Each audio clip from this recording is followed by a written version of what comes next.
So hey everyone, welcome to textbook super coaching. तर विद्यार्थी मित्रांनो, येणारी राज्यसेवा पूर्व आणि मुख्य परीक्षा तसंच कंबाईन पूर्व आणि मुख्य परीक्षेच्या दृष्टिकोनातून आपण एक अतिशय महत्त्वाचा पायलट प्रोग्राम किंवा अतिशय महत्त्वाचा तो पायलट प्रोग्राम राहिलेला नाहीये, तो आता संपूर्ण देशात लागू केलेला आहे. ते म्हणजे one nation one ration card.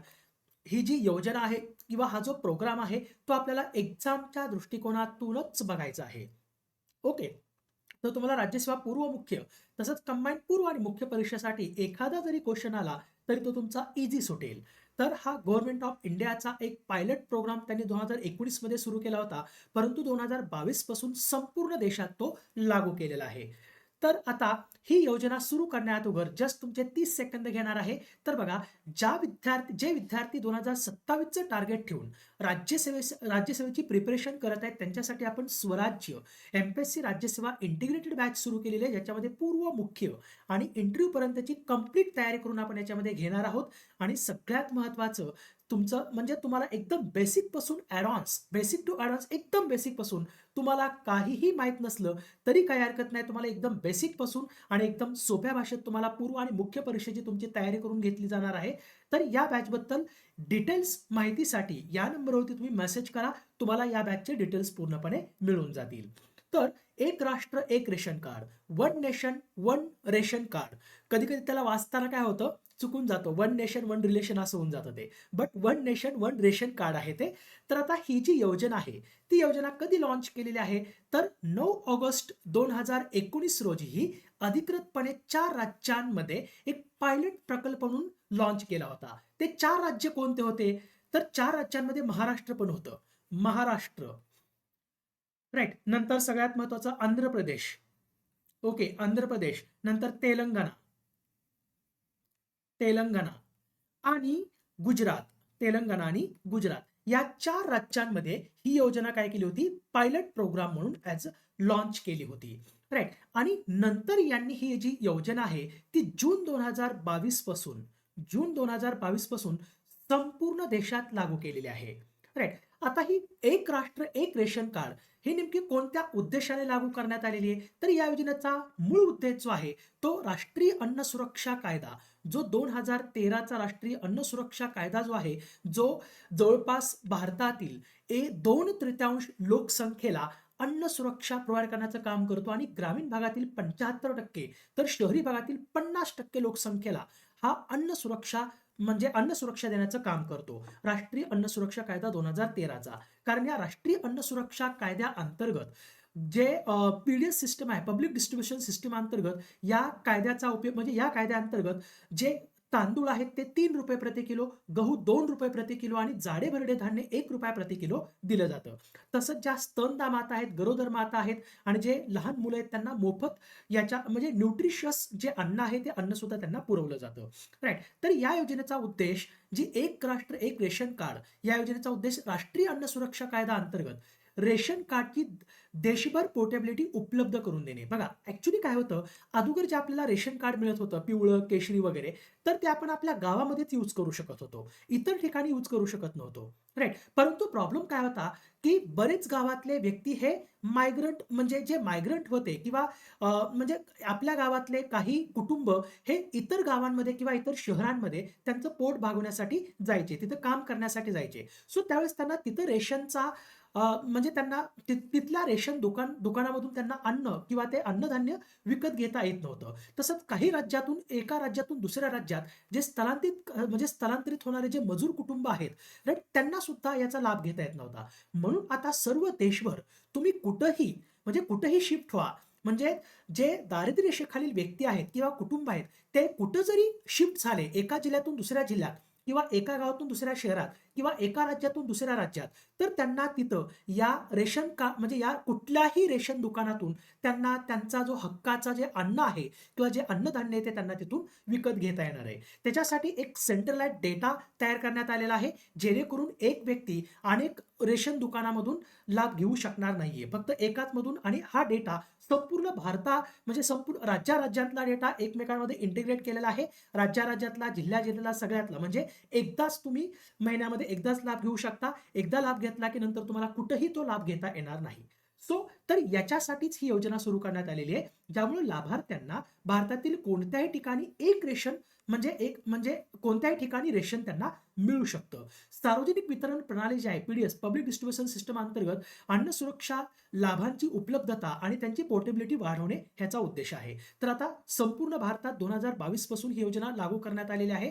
तर याचं मेन उद्दिष्ट काय, तर जे स्थलांतरित लाभार्थी आहेत त्या लाभार्थ्यांना त्यांच्या हक्काचं अन्नधान्य देशातील कोणत्याही फेअर प्राइस शॉप म्हणजेच रेशन दुकानामध्ये मधून मिळण्याची सुविधा उपलब्ध करून देणे आणि यासाठी बायोमेट्रिक प्रमाणीकरण वापरले जाणार आहे. त्याच्यासाठी एक 12 अंकी रेशन कार्ड, जसं आधार आपलं आहे तसंच 12 अंकी एक ration card, smart ration card दिलं जाणार आहे. राईट. आणि आधार प्रमाणीकरण, याचं आधार प्रमाणीकरण सुद्धा केलं जाणार आहे. हे रेशन कार्ड जे आहे ते तुमच्या आधार आणि मोबाईलला लिंक केलं जाणार आहे. याचा वापर केला जाणार आहे. त्यामुळे लाभार्थ्यांची ओळख पडताळली जाते आणि ते देशातील कोणत्याही फेअर प्राइस शॉपमधून त्यांना मिळणारे अन्नधान्य घेऊ शकतात. राईट. आणि एकामधूनच ते कुठून तरी बेनिफिट त्याचा मिळू शकतो त्यांना. तर आता ह्याची प्रमुख वैशिष्ट्य काय आहेत या योजनेची, तर सगळ्यात महत्त्वाचं रेशन लाभांची वहन योग्यता, पोर्टेबिलिटी. राईट. त्याच्यामध्ये इंटर स्टेट आणि इंट्रा स्टेट, राईट, म्हणजे राज्यांतर्गत आणि राज्यांतर्गत आणि 2 राज्यांच्या मधात. म्हणजे लाभार्थी भारतातील कोणत्याही राज्यातील कोणत्याही फेअर शॉप प्राइस दुकानातून धान्याचा लाभ घेऊ शकतात. म्हणजे समजा काही बिहारी समजा भारतात म्हणजे आपल्या महाराष्ट्रामध्ये येतात किंवा काही यूपीचे लोक आपल्या महाराष्ट्रामध्ये येऊन राहतात. त्यांना सुद्धा आता या रेशन म्हणजे ते काय करू शकतात, समजा ते मुंबईमध्ये आहेत किंवा पुण्यामध्ये आहेत, तर पुण्यातल्या कोणत्याही रेशन कार्ड म्हणजे रेशन दुकानदार जो आहे किंवा दुकान जे आहे तिथून ते त्या म्हणजे त्यांचा जो लाभ आहे तो लाभ घेऊ शकतात.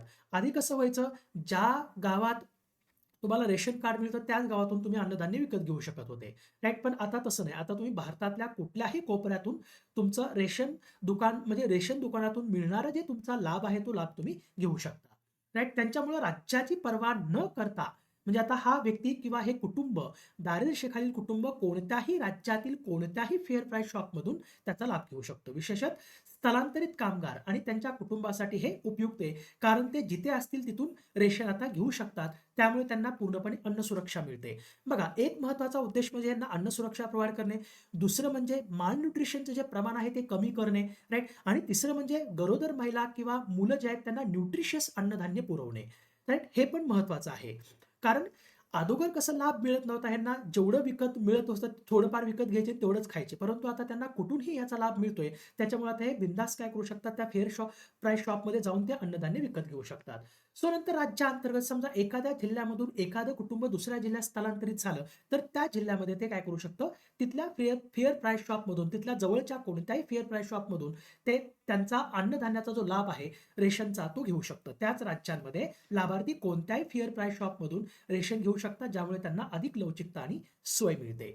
तर हे महत्त्वाच्या काही तरतुदी आहेत, त्या तुम्हाला लक्षात ठेवायच्या आहेत. पूर्व परीक्षेमध्ये सुद्धा याच्यावरती क्वेश्चन येऊ शकतो. नंतर आधार बेस आयडेंटिफिकेशन कशासाठी, तर जे खोटे लाभार्थी आहेत ते खोटे लाभार्थी ओळखण्यासाठी, आणि एकच व्यक्ती हा अनेक फेअर प्राइस शॉपमधून त्याचा लाभ घेऊ शकणार नाहीये. म्हणजे याच्यामध्ये या गोष्टी सगळ्या टाळल्या गेलेल्या आहेत, कारण जो डेटा आहे तो डेटा अख्ख्या देशामध्ये इंटिग्रेट करण्यात आलेला आहे. त्याच्यामुळं तुम्ही एकदाच तिथं लाभ घेऊ शकता, कारण तिथं बायोमेट्रिक आयडेंटिफिकेशन पण असणार आहे. राईट. आधार बेस आयडेंटिफिकेशन असणार आहे, याच्यामध्ये युनिफाईड सिस्टम आणि ईपीओएस डिव्हाइस असणार आहे. एकत्रित प्रणालीमध्ये काय करणार आहेत, या योजनेत लाभार्थ्यांची जी ओळख आहे ती पटवण्यासाठी आधारचा वापर केला जाणार आहे.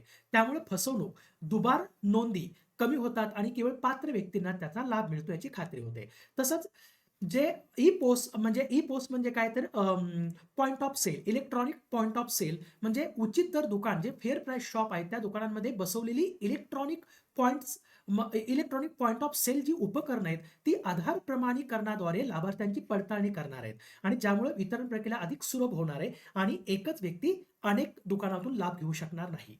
त्यासाठीच बघा, तिसरं वैशिष्ट्य तेच आहे की डिजिटल एकत्रीकरण आणि माहितीची देवाणघेवाण, digital integration and data sharing, याच्यामध्ये एक सेंट्रलाइज डेटा उपलब्ध करून देण्यात आलेला आहे. हा एक केंद्रीकृत डेटा भांडार सर्व राज्य आणि केंद्रशासित प्रदेशांच्या डिजिटल प्रणालींना तो जोडणार आहे, ज्यामुळे देशातील व्यवहारांचे रिअल टाइम डेटा शेअरिंग आणि निरीक्षण शक्य होईल. म्हणजे एखाद्या दारिद्र्य रेषेखालील कुटुंबांनी समजा पुण्यामध्ये समजा पर्टिक्युलर महिन्यामध्ये त्यांनी रेशन दुकानाचा लाभ घेतला आणि त्याच महिन्यामध्ये समजा तो कुठेतरी गुजरात किंवा यूपीमध्ये गेला आणि तिथं लाभ घ्यायला गेला, तर लगेच तिथं ती सिस्टम सांगणार आहे की या व्यक्तीने ऑलरेडी लाभ घेतलेला आहे. राईट. सो जर सुरळीत कार्यप्रणाली सिमलेस ऑपरेशन्स असणार आहेत. या एकत्रीकरणामुळे वितरण प्रक्रिया अधिक पारदर्शक आणि सुलभ होते. तसेच अन्नधान्याचे वितरण आणि वापर यावर लक्ष ठेवणे सोपे जाते. आता हे झालं भारतातील लोकांसाठी. राईट. आता आणखी याची काय काय वैशिष्ट्ये ते पण आपल्याला बघायचे किंवा याची उद्दिष्ट प्रमुख कोणते ते आपल्याला बघायचे. त्याच्या अगोदर आणखी 2 वैशिष्ट्ये आहेत, ते म्हणजे लाभार्थी जनजागृती. लाभार्थ्यांना योजनेचे फायदे वापरण्याची पद्धत, कोणत्याही फेअर प्राईस शॉपमधून रेशन कसे घ्यावे याची माहिती देण्यासाठी जनजागृती मोहिमे राबवल्या जाणार आहेत. आणि सगळ्यात महत्त्वाचं एक ॲप लॉन्च केलेलं आहे, मेरा रेशन. मेरा रेशन नावाचं ॲप लॉन्च केलेलं आहे, मोबाईल ॲप. तर या मेरा रेशन नावाच्या मोबाईल ॲप सुरू केलेलं, तर या ॲपद्वारे लाभार्थ्यांना त्यांच्या हक्काचे अन्नधान्य फेअर प्राईस शॉपचे स्थान म्हणजे त्याचं लोकेशन देखील त्याच्यामध्ये असणार आहे आणि इतर महत्त्वाची पूर्णपणे माहिती मिळणार आहे, त्यामुळे देशातील कोणत्याही ठिकाणाहून रेशन घेणं अधिक सोपं होणार आहे. राईट. म्हणजे तुम्ही एखाद्या ठिकाणी गेलेले आहेत, राईट, आणि तिथं तुम्हाला सापडत नाही फेअर प्राईस शॉप, तर त्या ॲपद्वारे तुम्ही लगेच तुम्हाला ते लोकेशन दाखवून देईल कुठं आहे ते. आता त्याची उद्दिष्ट काय आहेत? उद्दिष्ट सगळ्यात महत्त्वाचं स्थलांतरितांसाठी अन्न सुरक्षा, फूड सिक्युरिटी फॉर मायग्रंट्स. सगळ्यात महत्त्वाची ही गोष्ट होती. कारण याच्यासाठीच ह्याच्यामध्ये काही त्रुटी होत्या. त्या त्रुटी पूर्ण दूर करण्यासाठीच ही one nation one ration card योजना सुरू केलेली आहे आणि खरंच चांगली आहे ही योजना. Right. So food security for all migrants. स्थलांतरित कामगार आणि त्यांच्या कुटुंबांना कामासाठी किंवा इतर कारणांसाठी वेगवेगळ्या ठिकाणी स्थलांतर केल्यावरही अनुदानित अन्नधान्याचा लाभ जो आहे तो त्यांना मिळत राहावा याची खात्री करणे. राईट. आता देशातील कुठल्याही फेअर प्राईस शॉपमधून ते दारिद्र्य रेषेखालील कुटुंब काय करू शकतं? त्यांच्या अन्नधान्याचा लाभ घेऊ शकतं. राईट. त्याच्यामुळं जे माल न्यूट्रिशनचं प्रमाण आहे किंवा ज्या लोकांना न्यूट्रिशन व्यवस्थित मिळत नाही त्यांना आता चांगलं न्यूट्रिशन मिळेल. तसंच भूकबळीचं प्रमाण जे आहे ते भूकबळीचं प्रमाण सुद्धा याच्यामुळं कमी होईल. नंतर reduction in exclusion and leakages. आता गव्हर्नमेंटने आणखी एक पाऊल उचललंय. आता आधी काय व्हायचं, याच्यामध्ये खूप लिकेजेस असायचे, खूप भ्रष्टाचार व्हायचा. जे फेअर प्राईस शॉपचे जे मालक आहेत, रेशन दुकानदार जे मालक आहेत, ते काय करायचे की येणारा जो माल आहे तो समजा त्यांनी माल डिस्ट्रिक्ट समजा जे फूड कॉर्पोरेशन ऑफ इंडियाचे जे त्यांचे जे गोडाऊन आहेत त्या गोडाऊनमधून त्यांना माल यायचा. पण हे काय करायचे, अर्धा माल रेशन दुकानामध्ये आणायचे आणि अर्धा माल तिकडून तिकडेच कुठेतरी वळवायचे आणि तिकडेच विकायचे बाजारामध्ये. पण आता तसं असणार नाहीये. आता प्रत्येक त्या टेम्पोमध्ये ज्याच्यातून माल येणार आहे त्याच्यामध्ये ट्रॅकिंग डिव्हाइसेस बसवलेले आहेत. तिथून त्या रेशन दुकानदारापर्यंत जायलाच पाहिजे. परंतु तरी पण आणखी हे प्रॉब्लेम होतात. कारण रेशन दुकानदार आणखी स्मार्ट बनले यांच्यापेक्षा. काय करायला लागले, हे जेवढा माल येतोय तो येऊ द्यायचा, राईट, दुकानामध्ये ठेवायचा. मग दुकानातून अर्ध्या रात्री काय करा, त्याच्यातून थोडा माल गायब करायचा, असं करायला लागलेत.